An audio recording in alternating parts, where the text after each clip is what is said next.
Bienvenue sur QSN Talks, le rendez-vous des réseaux sociaux et de l'e-réputation. Les réseaux sociaux, on les connaît ou on en a entendu parler. On sait les utiliser ou on cherche leur intérêt. Mais une chose est sûre, on ne peut plus passer à côté. Experts ou débutants, particuliers ou professionnels, les pratiques et les enjeux sont multiples. Vous voulez comprendre, apprendre ou vous perfectionner ? Alors abonnez-vous à ce podcast. Je suis Frédéric Foscani, spécialiste des réseaux sociaux et de l'e-réputation, consultant, formateur et conférencier. Je vous propose ici des astuces, des news, des analyses, des conseils et les dernières tendances.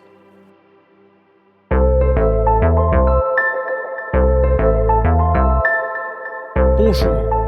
Les enjeux liés à l'e-réputation obligent les entreprises à développer leur présence sur le web et les réseaux sociaux, et les collaborateurs ont un vrai rôle à jouer dans cette stratégie de visibilité. Le principe de l'employé advocacy définit en quoi les collaborateurs d'une entreprise peuvent contribuer à valoriser une marque, ses produits et ses services. Une entreprise aujourd'hui a donc intérêt à développer une véritable stratégie visant à faire de ses collaborateurs des ambassadeurs qui seront les premiers relais des contenus de la marque, et les réseaux sociaux en seront le terrain de prédilection. Chacun y trouvera un intérêt, l'entreprise pour son rayonnement et les collaborateurs pour leur visibilité professionnelle et leur professional branding. Mais pour être efficace, il faudra respecter les règles liées à l'activité métier de l'entreprise, savoir fédérer et embarquer ses collaborateurs, le tout de façon organisée et coordonnée. Pour cela, je vous propose 9 étapes à respecter. Première étape, définir les objectifs de son programme. Les objectifs peuvent être variés et il est important de les identifier pour permettre au plus grand nombre d'y trouver un intérêt. Quelques exemples d'objectifs: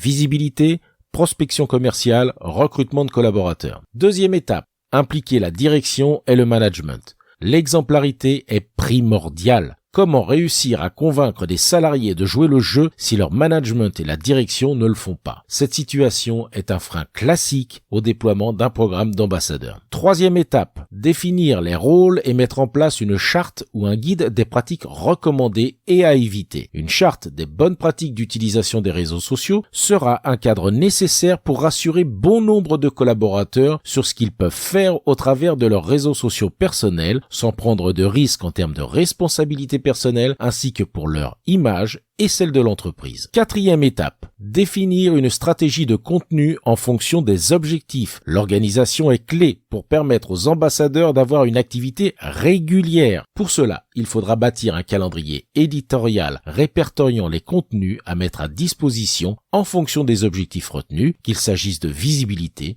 de prospection, de recrutement, etc. Cinquième étape, constituer un groupe pilote avant de déployer son programme à grande échelle. Il est préférable de se faire la main avec un petit groupe de volontaires afin de bâtir avec eux les besoins et identifier les obstacles ou difficultés. Il sera également plus simple d'identifier des résultats auprès d'un groupe restreint afin de pouvoir ensuite communiquer en interne pour justifier de l'intérêt d'un tel programme. Sixième étape, identifier les outils nécessaires et les sources de contenu. Le groupe pilote permettra justement de valider les typologies de contenu et les outils de partage utilisés, outils pouvant varier de solutions simples et gratuites à des solutions professionnelles et donc payantes qu'il conviendra d'adapter en fonction de ses besoins. Septième étape, définir ses indicateurs de succès. Cette étape ne doit pas être négligée car elle sera garante de la valeur ajoutée de votre programme. Seuls des chiffres vous permettront de justifier de résultats et donc de pouvoir prétendre à déployer plus largement le programme d'ambassadeur au sein de l'entreprise. Attention aussi à choisir des indicateurs qu'il sera possible de collecter facilement si vous n'avez recours qu'à des outils gratuits qui, bien sûr, vous obligent à une collecte manuelle. Étape 8. Former, accompagner et animer ses ambassadeurs. Un programme d'ambassadeurs nécessite un minimum de temps, tout d'abord pour former les collaborateurs à la bonne utilisation de réseaux sociaux, communiquer en interne pour expliquer le projet et impliquer les collaborateurs en répondant aux objections et en sachant trouver les arguments pour leur prouver l'intérêt pour eux d'y participer. Il faudra aussi veiller à maintenir la participation au programme et cela passera par un travail régulier d'accompagnement et de valorisation des résultats. Enfin, étape 9, communiquer sur les résultats. Au début du projet, vous avez défini des objectifs. Il est donc normal, comme toute action au sein de l'entreprise, de faire un retour sur les résultats. Cela permettra de s'assurer du taux de participation et du taux d'engagement, mais aussi de montrer à la direction l'intérêt de ce programme d'ambassadeur pour continuer son développement et aussi pouvoir justifier de recourir à des outils payants dans certains cas, mais aussi cela contribuera à valoriser la contribution des ambassadeurs et à maintenir leur implication. Comme pour toute utilisation des réseaux sociaux en entreprise, on constate malheureusement que l'approche est trop souvent initiée par les outils, ce qui inévitablement conduit dans la plupart des cas à un échec du programme. N'oublions pas que les outils ne sont qu'un moyen pour atteindre son objectif. Le point de départ doit consister à définir ses objectifs et les parties prenantes et bien sûr obtenir l'implication du management. La communication interne devra être privilégiée pour expliquer les raisons d'un tel programme et l'intérêt qu'il représente à la fois pour l'entreprise et pour les collaborateurs qui souhaiteront participer. Les outils, et il en existe de nombreux, devront être calibrés en fonction des objectifs et du nombre de participants. Des solutions professionnelles existent telles que Limber, Sociable, Socialymap, Everyone Social, Social Hook, Hootsuite Amplify, LinkedIn Elevate, etc.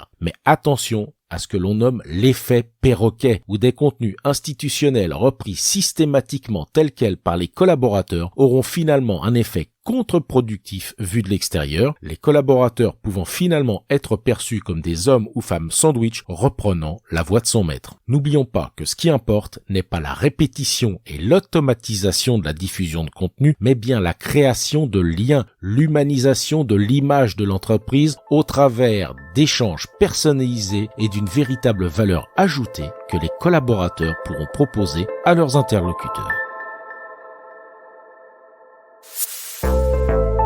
Cet épisode vous a intéressé? Alors abonnez-vous pour ne pas rater la suite.